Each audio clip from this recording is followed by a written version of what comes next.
అందరికీ నమస్కారం. నేను మీ Ayurveda doctor Chittibotla Madhusudana శర్మని.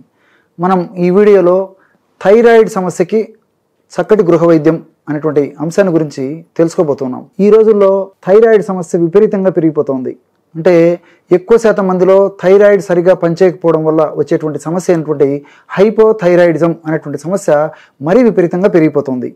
Hyper thyroid అనేటువంటి సమస్య పెరిగిపోతున్నప్పటికీ దీంతో పోలిస్తే అంటే హైపోథైరాయిడ్ అనేటువంటి సమస్యతో పోల్చుకుంటే చాలా తక్కువ శాతంలోనే పెరుగుతుంది.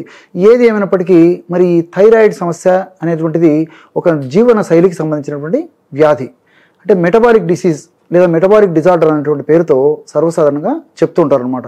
ఈ థైరాయిడ్ గ్రంథి సరిగా పనిచేయకపోయినా మన దేహానికి మనసుకు కొన్ని రకాలైనటువంటి అవాంఛనీయ లక్షణాలు వస్తాయి. థైరాయిడ్ గ్రంథి ఎక్కువగా పనిచేసినా దేహానికి మనసుకు కొన్ని రకాలైనటువంటి అవాంఛనీయ లక్షణాలు కలిగేటువంటి అవకాశం ఏర్పడుతూ ఉంటుంది. ఆధునిక కృత్రిమ రసాయన ఔషధాలు ప్రత్యేకంగా హైపోథైరాయిడ్కి సపరేట్గా వాడుకోవాల్సిన పరిస్థితి ఉంటుంది. అదేవిధంగా హైపర్ థైరాయిడ్ సమస్యకి సపరేట్గా వాడుకోవాల్సిన అవసరం ఉంటుంది. కానీ ప్రకృతి ప్రసాదించినటువంటి ఆయుర్వేద వైద్యం యొక్క ప్రత్యేకత ఏంటంటే ఏ రకమైనటువంటి థైరాయిడ్ సమస్య అయినప్పటికీ థైరాయిడ్ యొక్క గ్రంథి యొక్క సమర్థతను పనితీరును మెరుగుపరిచి చక్కగా సమర్థవంతంగా అది ఏ పద్ధతిలో ఏ వయస్సులో ఏ ఎత్తు తగినట్టు ఏ సందర్భంలో ఏ సీజన్లో ఎవరికి ఎలా పనిచేయాలో అలా పనిచేసేటట్లు ఈ ఆయుర్వేద వైద్య విధానంలో చెప్పుకున్నటువంటి అనేక రకాలైనటువంటి వివిధ ఔషధాలు ఉపయోగపడతాయి అన్నమాట.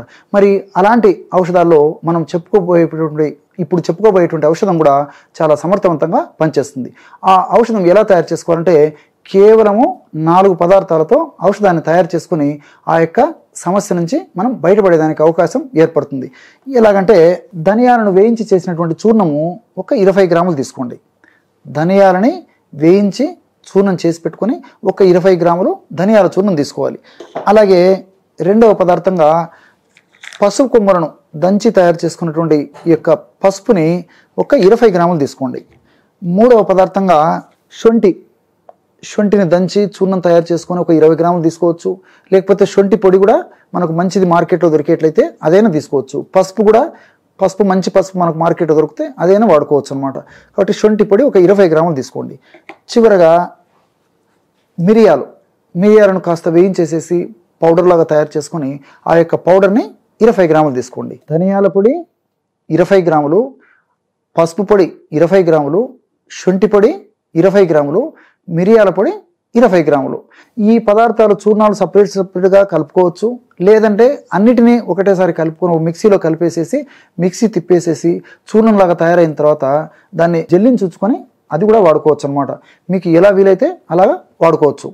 ఈ మొత్తం పదార్థం కలిసిపోయిన తర్వాత దాన్ని ఒక గాజు సీసాలో నిల్వ ఉంచుకొని రోజు ఉదయం ఆహారానికి ఒక అరగంట ముందు, రాత్రి ఆహారానికి ఒక అరగంట ముందు 1 నుంచి 1.5 గ్రాము వరకు మాత్రమే వాడుకుంటే సరిపోతుంది. మరి అంత ఎక్కువ డోసు కూడా అవసరం లేదనమాట. 1 నుంచి 1.5 గ్రాము పరిస్థితి మరీ ఎక్కువగా ఉండేటువంటి పరిస్థితి అయ్యి మరీ వెయిట్ ఉన్నటువంటి వాళ్ళు అయి ఉన్నట్లయితే 2 గ్రాముల వరకు కూడా వాడుకోవచ్చు. కాబట్టి 1 నుంచి 2 గ్రాముల మధ్యలో ఈ యొక్క ఔషధాన్ని రోజు ఉదయం పూట ఒక డోసుగా తీసుకోవాలి. అదేవిధంగా రాత్రిపూట ఆహారానికి ముందు కూడా మరొక పద్ధతిలో మరొకసారి 1 నుంచి 2 గ్రాముల వరకు ఈ యొక్క చూర్ణాన్ని కాస్త నీళ్ళలో కలిపి తీసుకోవచ్చు. లేకపోతే కాస్త తేనెతో కలిపి తీసుకోవచ్చు. లేకపోతే ఒక 50 ml కాచినటువంటి పాలలో కలిపి తీసుకోవచ్చు. ఎలా వీలైతే అలాగా తీసుకోవచ్చు అనమాట. ఈ విధంగా క్రమం తప్పకుండా ఈ యొక్క ఔషధాన్ని వాడుకోవడం వల్ల చాలా అద్భుతమైనటువంటి ఫలితాలు కలిగేటువంటి పరిస్థితి ఏర్పడుతుంది. నేను ఇంతకుముందు చెప్పినట్లు థైరాయిడ్ గ్రంథి యొక్క సమర్థతను చక్కదిద్దేందుకు థైరాయిడ్ గ్రంథి సక్రమంగా పనిచేసేందుకు ఎక్కువ తక్కువలు కాకుండా సక్రమంగా పనిచేసేందుకు ఇప్పుడు మనం చెప్పుకున్నటువంటి ఈ ఆహార ఔషధం చాలా చక్కగా ఉపకరిస్తుంది అనమాట. మరి ఇక్కడ వీటితో పాటు ఈ బ్రెజిల్ నట్స్ ఇలాంటివి కూడా బాగా, అదే పంప్కిన్ సీడ్స్ ఈ హైపోథైరాయిడ్ సమస్య ఉన్నటువంటి వాళ్ళు ఎంత ఎక్కువగా వాడుకుంటే వాళ్ళకి ఆ థైరాయిడ్ సమస్య అంత త్వరగా తగ్గిపోయేటువంటి పరిస్థితి, ముఖ్యంగా హైపోథైరాయిడ్ సమస్య చాలా త్వరగా తగ్గిపోతుంది అనమాట. అంతేకాకుండా ఈ హైపోథైరాయిడ్ సమస్య ఉన్నటువంటి వాళ్ళు ముఖ్యంగా ఈ పైన్ నట్స్ వాడకూడదు. అంటే పైన్ నట్స్ మనకు మార్కెట్లో దొరుకుతాయి, చాలా ఖరీదైనటువంటి నట్స్. కాబట్టి మరి కొంతమంది శ్రీమంతులు బాగా ఆర్థికంగా బాగా ఉన్నటువంటి వాళ్ళు వాడగలరు, కానీ మరి చాలామంది వాడలేరు. ఏది ఏమైనప్పటికీ మీకు అవగాహన నిమిత్తం ఈ విషయం చెప్పడం జరుగుతుందన్నమాట.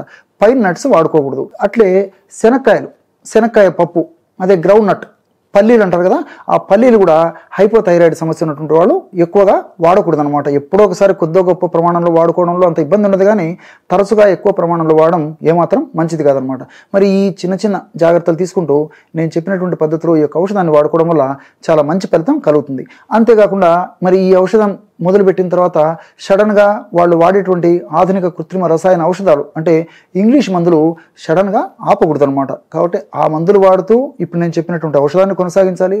మధ్యలో మనం పరీక్ష చేయించుకుంటూ థైరాయిడ్ గ్రంథి యొక్క పనితీరు సమర్థత బాగా మెరుగయ్యే కొద్దీ వాళ్ళు వాడేటువంటి ఔషధాన్ని డోసు ప్రమాణాన్ని తగ్గించుకుంటూ వాడుకుంటే సరిపోతుంది అనమాట.